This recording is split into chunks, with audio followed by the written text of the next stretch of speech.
अस्सलाम वालेकुम स्टूडेंट्स। कल हमने प्रेजेंट परफेक्ट टेंस का एक्टिव वॉइस पार्ट किया था। आज हम प्रेजेंट परफेक्ट टेंस का पैसिव वॉइस पार्ट करेंगे, जिसे उर्दू में फेले मजहूल कहते हैं। फेले मजहूल आपको बताया था कि ऐसे जुमले जिसमें सब्जेक्ट मौजूद नहीं होता, इसके पैसिव वॉइस में वर्ब की थर्ड फॉर्म यूज करते हैं और हेल्पिंग वर्ब हैज और हैव का इस्तेमाल किया जाता है। ये दोनों चीजें एक्टिव वॉइस में भी इस्तेमाल होती हैं। जो परफेक्ट टेंसेस होते हैं उसके एक्टिव में भी थर्ड फॉर्म यूज होती है और हैज और हैव का इस्तेमाल भी किया जाता है प्रेजेंट परफेक्ट टेंस में। लेकिन इसका जो पैसिव वॉइस पार्ट है, पैसिव वॉइस सेंटेंसेस जितने भी होंगे प्रेजेंट परफेक्ट टेंस के, उनमें बीन का इस्तेमाल किया जाता है। यानी एक्टिव वॉइस में थर्ड फॉर्म और हैज और हैव का इस्तेमाल ये दोनों सूरतों में होता है, चाहे जुमला एक्टिव वॉइस हो या पैसिव वॉइस हो। लेकिन पैसिव वॉइस में बीन का इस्तेमाल भी किया जाता है। जैसे खत लिखा जा चुका है, the letter has been written. The letter has been written. Has और हैव का फर्क कल बताया था आपको पिछले लेसन में कि हैज सिंगुलर नाउन या सिंगुलर थर्ड पर्सन प्रोनाउन। जैसे ये खत जो है ये सिंगुलर नाउन है, इसलिए हमने हैज का इस्तेमाल किया है। The letter has been written, हमें मदऊ किया जा चुका है, यानी हमें दावत दी जा चुकी है। तो हमें इसके लिए हम वी यूज करेंगे, वी हैव बीन। कल भी बताया था कि आई, वी, यू, इनके साथ हम हैव का इस्तेमाल करते हैं। वी हैव बीन इनवाइटेड, हमें दावत दी जा चुकी है। तैमूर को पढ़ाया जा चुका है। तैमूर एक सिंगुलर नाउन है। ये जो हमें है, हमें ये फर्स्ट पर्सन प्लूरल प्रोनाउन है। हमें जैसे मैं फर्स्ट पर्सन सिंगुलर प्रोनाउन है, इसी तरह से ये हमें ये प्लूरल प्रोनाउन है।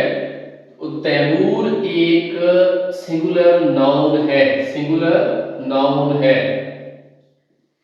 तैमूर एक सिंगुलर नाउन है, तो सिंगुलर नाउन के लिए भी हमने हैज का इस्तेमाल करना है। तैमूर को पढ़ाया जा चुका है। Taimur has been taught. Taimur has been taught. इसके अगर नेगेटिव सेंटेंसेस की बात करें तो नेगेटिव सेंटेंसेस में हैज या हैव और बीन के दरमियान नॉट लगाते हैं। हैज या हैव और बीन के दरमियान नॉट लगाते हैं। जैसे खत नहीं लिखा जा चुका है, the letter has not been written. हमने नॉट का इस्तेमाल कहां किया है? हैज और बीन के दरमियान।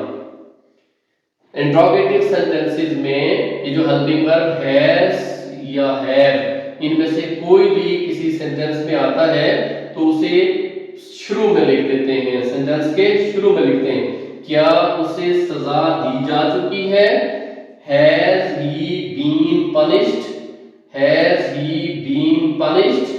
क्या उसे सजा दी जा चुकी है? अगर फिक्रे में कोई सवालिया लफ्ज हो तो उसे सबसे पहले लिखते हैं।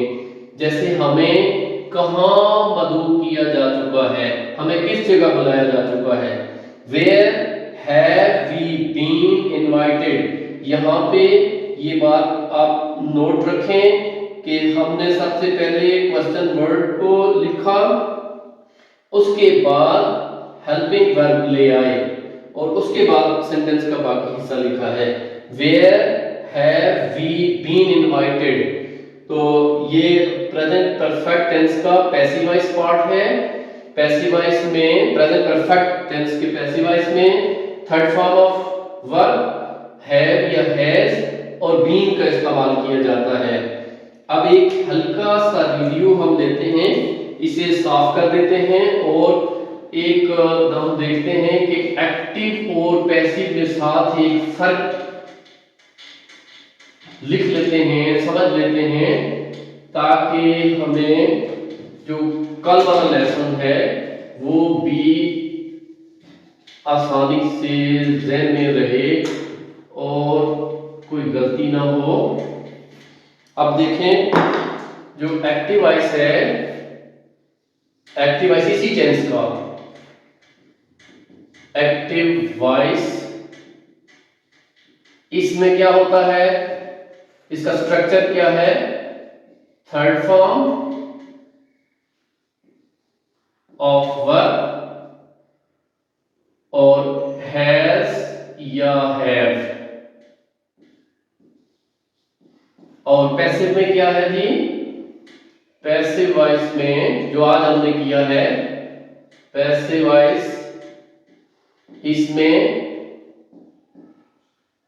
Third form of verb, third form of verb has या हैव और हैज, एंड बीन,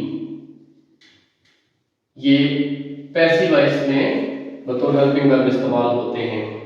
अब दोनों का फर्क भी आपको पता चल गया है। इंशाल्लाह कल हम नेक्स्ट करेंगे प्रेजेंट परफेक्ट कंटिन्यूअस टेंस, जो हमारा चौथा टेंस होगा। टेंस की सीरीज शुरू है, टेंसेस प्रेजेंट के इंशाल्लाह कल खत्म हो जाएंगे। उसके बाद हम नेक्स्ट जारी रखेंगे, ये सिलसिला टेंसेस की क्लासेस जारी रहेंगी और उम्मीद है आपको ये समझ आ रहे हैं। जो भी किसी भी किस्म का कोई सवाल हो आपका तो कमेंट में ज़रूर पूछा करें, इंशाल्लाह आपको रिप्लाई किया जाएगा। शुक्रिया।